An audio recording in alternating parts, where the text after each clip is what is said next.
In 1986, the Foundation for Research Development, which later became the National Research Foundation, was busy with its biome research programs. It was trying to understand how different biomes, the savanna biome, grassland biome, and karoo biome functioned. And in 1986, Richard Cowling did a review of everything that was known about the karoo biome. This was mostly about its soils, geology, and the effects, some effects of grazing on this biome. In 1987, Brian Huntley, who at that time was in charge of the biome programs at the Foundation for Research Development, together with Roy Siegfried, Eugene Moll, Tim Hoffman, Richard Dean, and myself set out on a great tour of the karoo to find the ideal site for setting up a biome program for the karoo. We travelled from foul pits in the north, all over the karoo, Sutherland, and eventually here, to identify a site with homogeneous vegetation that would be suitable for replicated experiments. Eventually, Tierberg, the site that I'm standing on now, was selected, and the advantages of this particular site were that it was equidistant between the University of Port Elizabeth, now NMU, and the Universities of Cape Town and Western Cape, and therefore would be equally accessible to students from those two universities.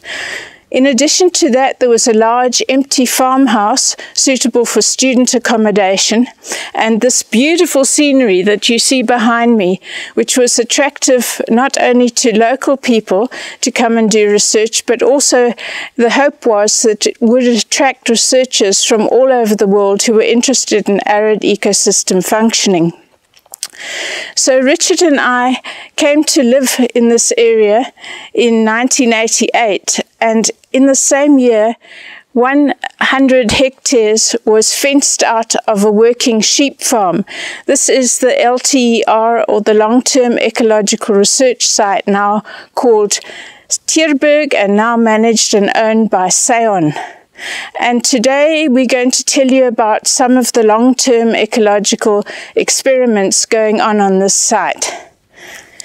Scattered around this landscape are heveltjies, which are mounds made by the termite known as Hodotermes viator, the small harvester termite, and they are known to change the soil properties by dumping their frass on the soil surface over hundreds of years. The soil gradually becomes richer in calcium, sodium, and potassium. Now, in 1998, I began to wonder whether one could make an artificial heveltjie without animal activity simply by increasing the potassium and nitrogen levels in the soil. So what we did is we laid out 12 plots, 5 by 5, and to 3 of those plots we added nitrogen. To 3 of the plots we added nitrogen and potassium, and the remainder were controls. So I'm standing now on a control plot, and you can see that the vegetation since 1998 has remained similar to the surrounding vegetation. It received no fertilizer treatments, and like all the surrounding vegetation, the plants cover about 25% of the soil surface. And the vegetation is dominated by dwarf shrubs, mainly Tyronia, Osteospermum, and the succulent shrub Ruscia spinosa. Now we're going to move to a plot where for 20 years we added nitrogen at the rate of 10 grams per square meter.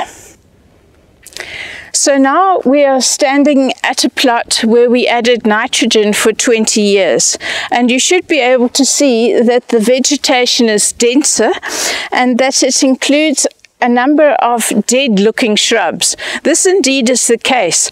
When we added nitrogen, we found that short-lived plants rapidly increased in the plot, but they were very drought sensitive. So in dry years, the short-lived plants died, and in wet years, the cover rapidly increased again. the pattern we saw was very much like what we see on heveltjies, where invasive alien plants, the Atriplex lindleyi or blasiebraak, moved into the nitrogen addition plots. And so did short-lived facies such as Mellifera and Aridaria species. So the addition of nitrogen and potassium indeed in some ways led to changes in vegetation that resembled heveltjies. What was interesting to me is that no additional water was added to the nitrogen plots, and yet the cover increased without additional water simply in response to nitrogen. Heveltjies are circular, nutrient-rich patches. Their origin has been debated for many years. Most explanations for their formation include that they are all formed in association with a southern harvester termite, Microhorotarmes viator. Some say that heveltjies are the product of ongoing earth-moving activities of M. viator.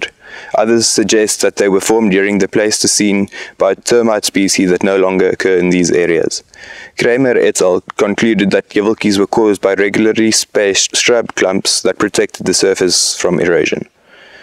Their significance in nutrient cycling is that M. viator digs down to create new passageways that drive soil found deeper underground to the surface.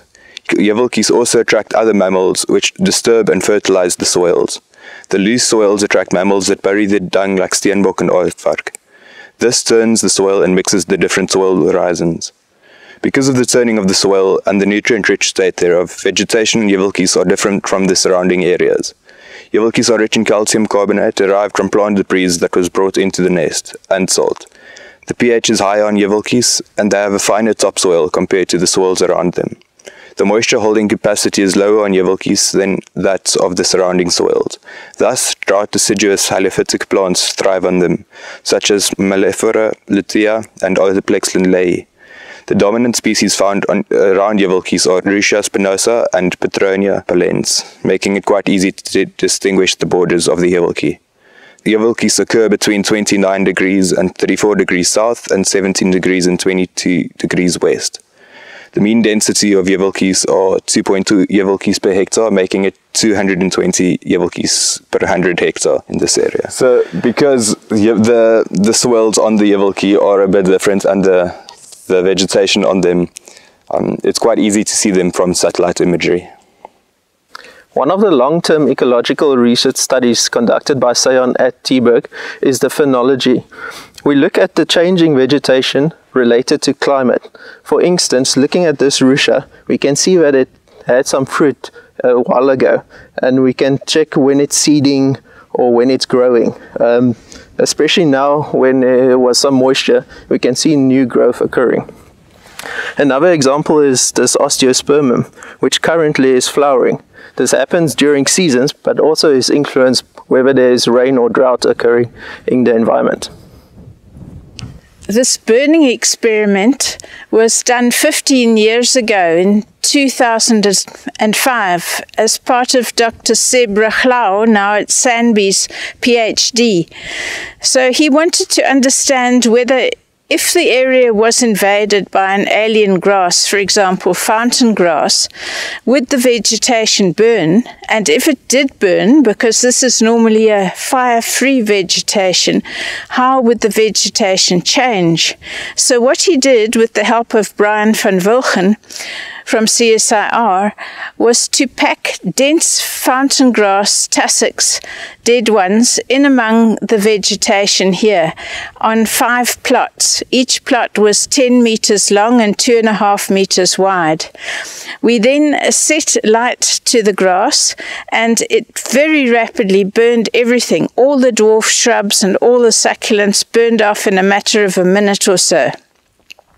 This was done 5 times, and after that Seb monitored the recovery of the vegetation, and it was subsequently monitored again 5 years ago.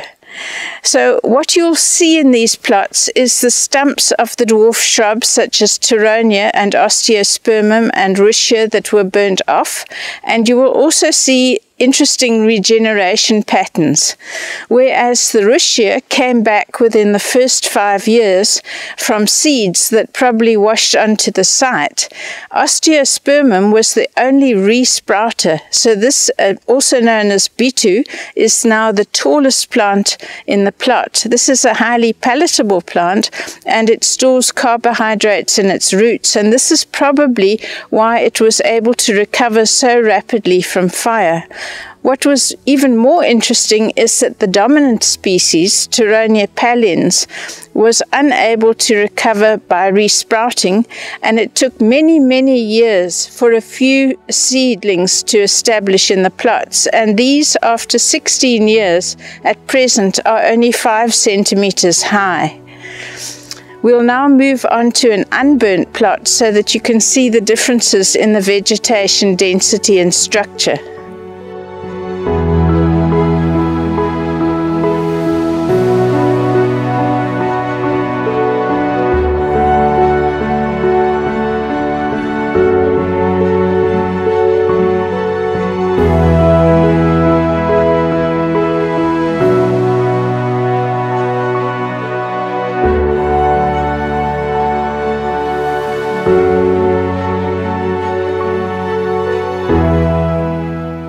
Okay, this is the tea composition project.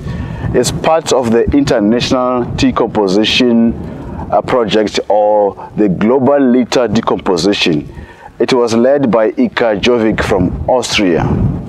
The main aim of this project is to compare tea decomposition across biomes at a national scale. So a bench of tea bags was dispatched to international collaborators. So in this bench, it includes a set of green tea and rooibos tea. SAEON was part of the project, and then Tierberg, as I am here, was also identified as a suitable site for the project.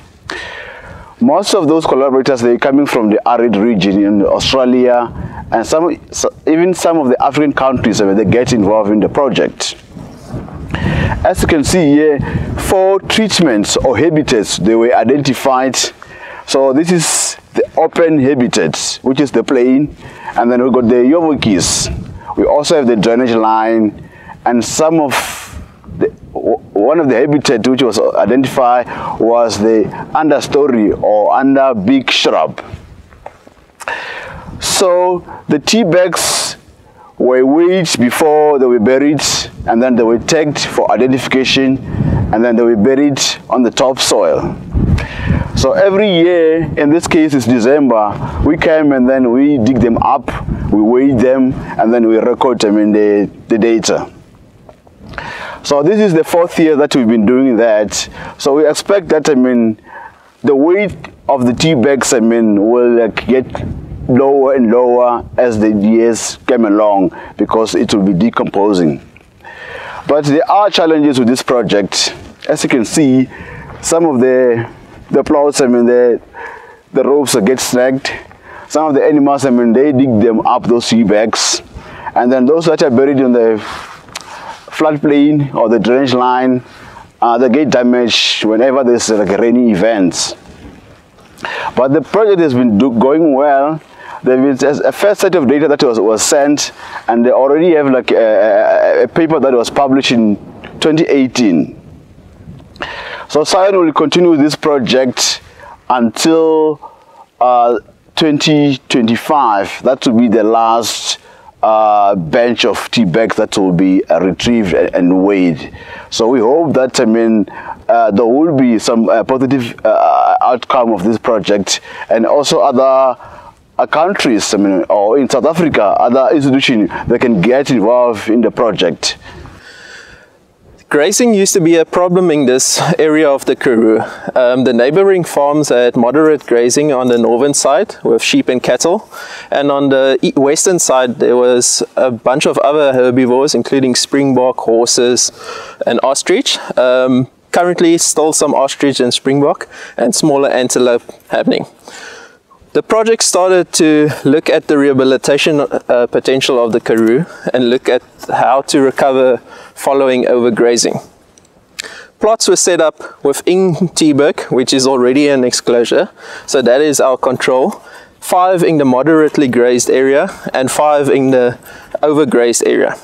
Within these plots, we compare both inside and outside the biomass, as well as doing cuttings on the perimeter, looking at the exact amount of recovery potential on the fence line. Okay, this is the Tierberg Research Center. It was donated to SAEON almost 10 years ago, and there have been projects that have been running here, and SAEON adopted some of those projects and then keep them running.